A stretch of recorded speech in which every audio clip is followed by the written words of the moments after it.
Na tai sveikos merginos, štai ir aš, Ramunė iš Panevėžio. Ir prieš save matote mano darbą šios pradžios savaitės. Tai yra, aš jį siuvinėjau pirmadienį, antradienį, 2 dienas, 2 vakarus ir štai va tokį darbą. Tai yra nesvarumas, primenu, čia truputį blizga.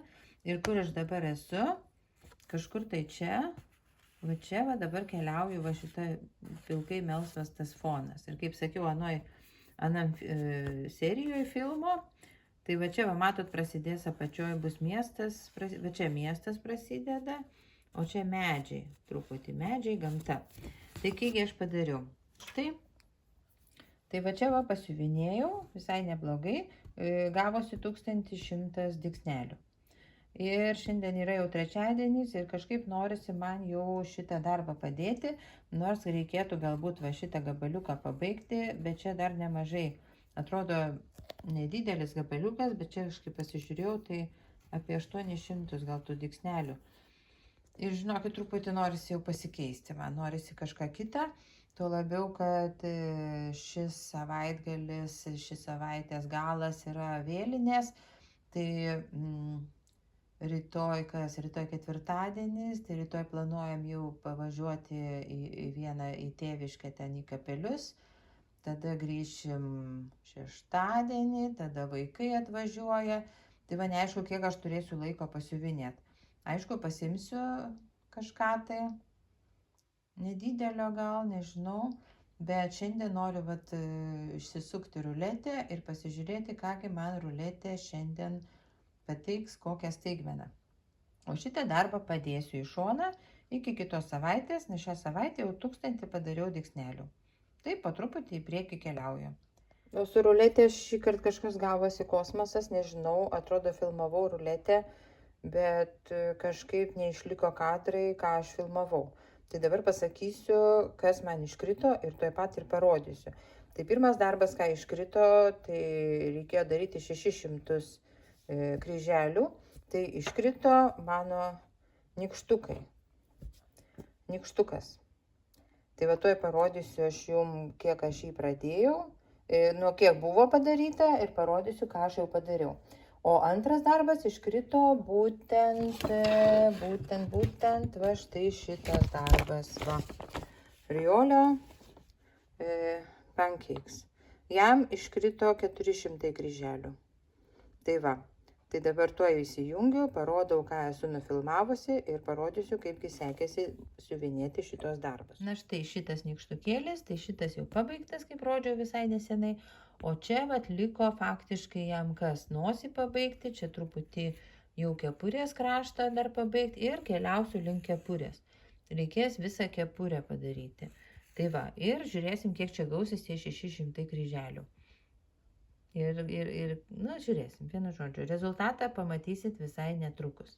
Ir žinokit, išsiuvinėjau daugiau negu 600 kryželių ir išėjo man pabaigtukas. Štai, 2 nykštukai, kaip broliukai, jau čia gyvena pilnai pabaigti. Tik aišku, besiuvinėjant, man dar kilo mintis, kad jeigu čia aš padariau su karoliukais blizgančiais, va truputį gal matosi tokie blizgučiai, tai aš galvoju, ir čia reikia kažkur įdėti blizgučių kažkokių. Tai aš pagalvojau, kad aš dėsiu, kai forminsiu. Išskalbsiu, tada prieš forminant įdėsiu blizgučių. Tai pagalvoju, galima ir čia vietoj ant šitų baltų kryžiukų galima dėti karoliukus. Galima ir čia sagytėse įdėti karoliukus. Galima čia pirštinėse, žiūrėsiu, kur aš sumastysiu, gal ir šitoj kepurėje, pavyzdžiui, va čia galima irgi įdėti kokį nors vietoj tų juodų taškiukų, ne vietoj, bet ant tų juodų taškiukų karoliukus, žiūrėsiu, vienu žodžiu, bet pabaigtukas yra. Viskas, mano visi 6 nykštukai pabaigti, o tuoj atsinešiu, parodysiu ir priminsiu, kokie dar buvo kiti nykštukai 4. Na va, ir mano visi 6 nykštukai, kaip sakiau, tai primenu, va tie 4 nykštukai yra padaryti ant vienos tokios medžiagos ilgos, kaip vienas paveiksliukas, ir 2 pabandžiau siuvinėti ant medžiagos su taškiukais. Va, skirtingai. Ir pagalvojau aš dabar, kad tokį rėmelį pailgą reikia važiuoti kažkur, kad įrėmintų, arba aš pagalvojau, aš galiu padaryti tokį be rėmo, kaip pakabinamą. Ištempti, kitoj pusėje reiškia įdėti tą pagrindą kažkokį, įtempti šitą darbą ir paskui įdėti kitą medžiagą kitoj pusėje ir suklijuoti ir tokį pakabinamą, tokį, nežinau kaip net vadinasi lietuviškai, bet tiesiog ne į rėmelį dėti, o paprastai paimti, įrėminti, ištempti ant kokio kartono ir pakabinti tiesiog ant sienos. Tai va, gal jūs turit kokių minčių, tai pasakykite man. Ir tuo pačiu, aišku, galiu visus nykštukus dar papuošti karoliukais, faktiškai. Jeigu neaptinksiu, tai aš tą ir padarysiu. Ir tada visai tiks ne rėmelis, dėl to, kad karoliukai pasislėpia po stiklu. Arba galima be stiklo rėminti, pasižiūrėsiu. Parašykit, kaip jums atrodo, kaip galima tuos apipavydalinti štai šitos nykštukus. Ar mano mintis teisingos ar ne. Tai va, džiaugiuosi labai, nes jie labai smagus linksmi nykštukėliai.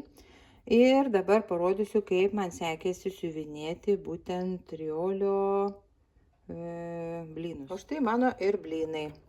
Reikėjo padaryti 400 kryželių, tai aš pabaigiau ąsotėlį, ne visai dar čia va truputį liko kraštelis, čia va kraštelis dar liko, va nuo tos ąselės iki čia keli kryžiukai, bet pagrindė viską jau čia pabaigiau, ąsotėlį šitą, aišku reikės apvadus padaryti ir dar čia truputį pasiuvinėjau, tiesiog liko balto siūlo ir padariau.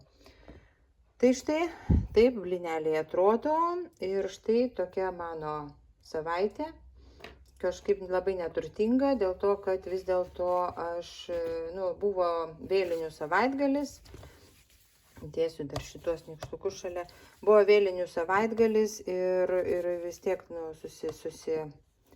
susimaišė viskas man, aš nesiuvinėjau, galvoju dabar dvi dienas gal nesiuvinėjau visiškai, už tai ir gavosi nedaug darbų. Na, bet ką darysi, visokių savaičių yra, visokių reikia. Tai ką, susitiksim kitą savaitę, o dabar aš noriu dar jums įdėti į pabaigai filmuką, kaip dukra mano pasidarė iš tų veltinukų pakabinimą virš lovytės. Tikiuosi, man pavyks jį įdėti. Ir ką, toliau geros savaitės jums, gerai padirbėkite ir susitiksim jau, aš manau, sekmadienį susitiksim, ko gero. Sekmadienio vakare gal aš jums įdėsiu video. Iki.